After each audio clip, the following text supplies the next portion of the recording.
Anna says, when they act this way, are they really Christians?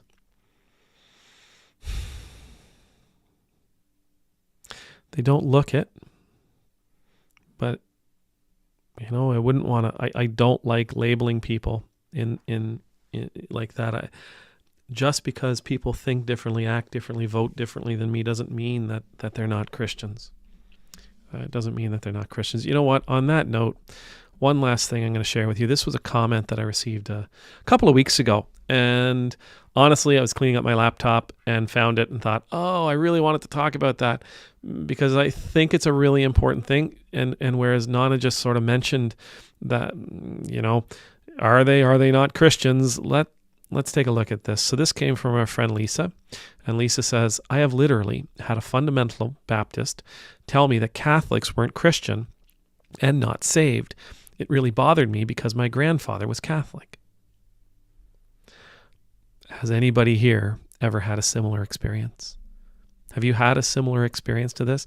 Have you had an experience where somebody of another denomination, of another religion, told you that you were the wrong religion or the wrong denomination? When I was living in North Carolina, I attended an Episcopal church, an Episcopal church, and I attended a Baptist church, a Southern Baptist church, every Sunday morning.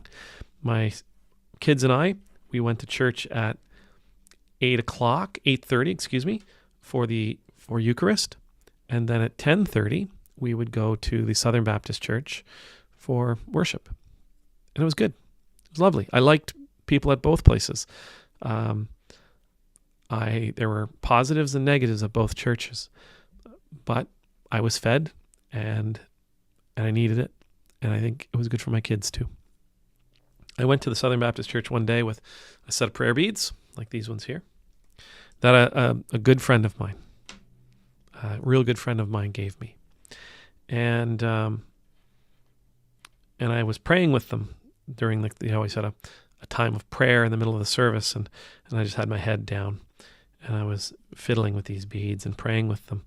And after the service, I was walking, and I always do this. I always sort of wrap them around my finger as I'm walking. And as I had them wrapping around my finger, someone said, "Oh, I saw you with those in church. What are they?" And I said, "Oh, they're prayer beads." "Oh, are they Catholic?" And I said, "I don't think so, because that's a cult. Catholics are a cult."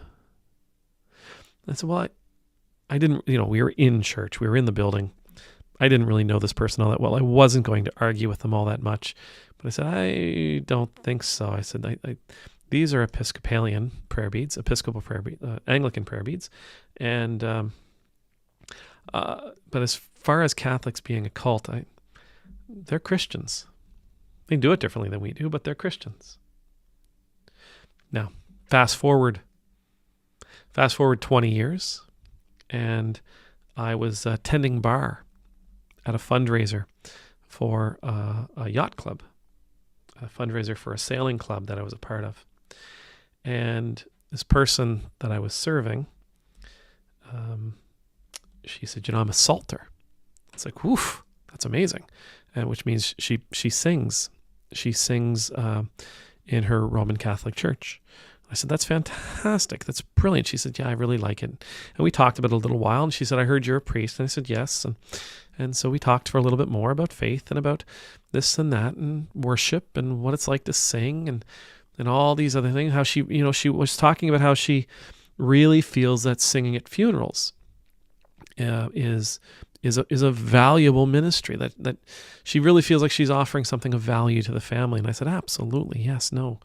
When you can have a great singer sing it can be really powerful." Anyhow, 2-3 drinks later, she's telling me how I'm going to burn in hell because I'm an Anglican.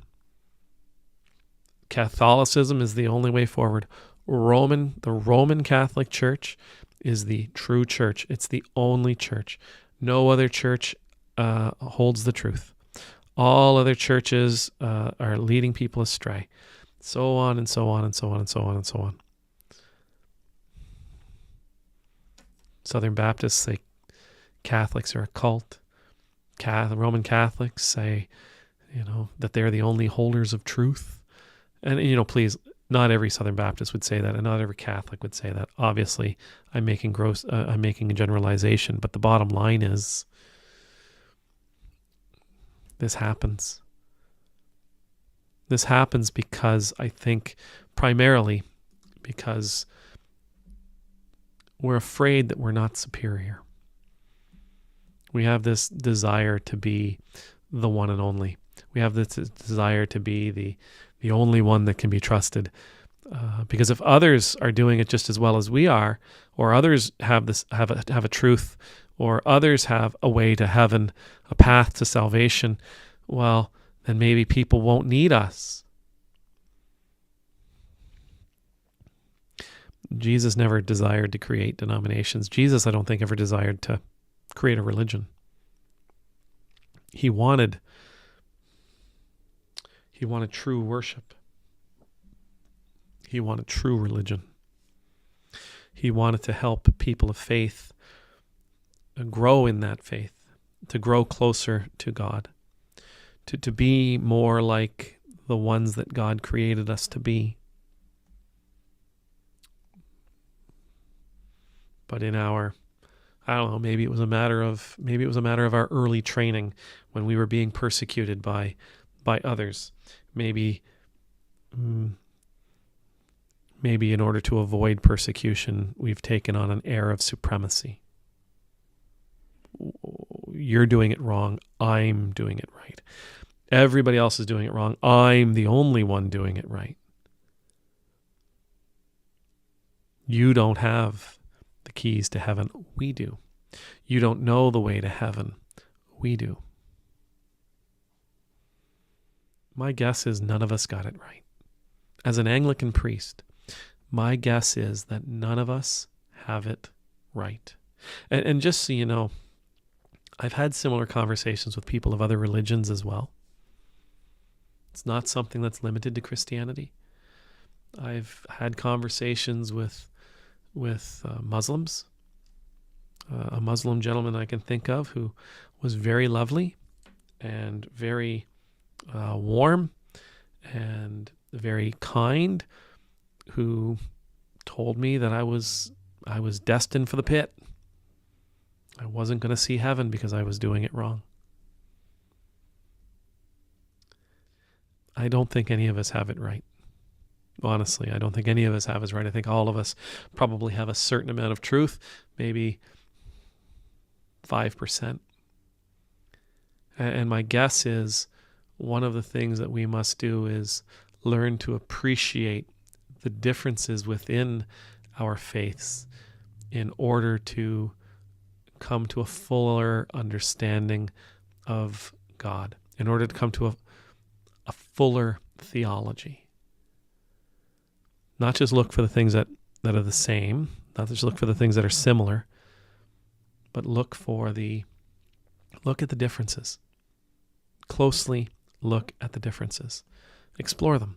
What do they do differently than we do? How do they worship differently than we do? How do they pray differently than we do? When I first became an Anglican, written prayers drove me nuts. Extemporaneous prayer all the way, baby, right? Like, it's got to come from the heart, got to come from the heart, got to come from the heart. And then you get yourself into the prayer book a little bit. Wow. Somebody said this 500 years ago? Oh, that's beautiful. Right? Somebody said this in New Zealand 10 years ago? Oh my God, that's so amazing. We got to let go of our desire to be right and embrace the idea that we're wrong. And in so doing, embrace the need to learn, the opportunity to learn. Embrace the opportunity to learn. If we're willing to be that student. Remember 8 Mick had that great line the other day about, what was it? Allow yourself to be a student and try not to hurt yourself. Allow yourself to be a student. As a person of faith, allow yourself to be a student. As a person of belief, allow yourself to be a student first and foremost. Bless yourself that way. Because if you're always seeking to learn, God will always be willing to show you something new. But if you close the doors by saying things like this, if you close the doors by condemning people of other denominations or people of other faiths, you're never going to learn from them. You're never going to be willing to learn from them. And you'll be lesser for it. Amen.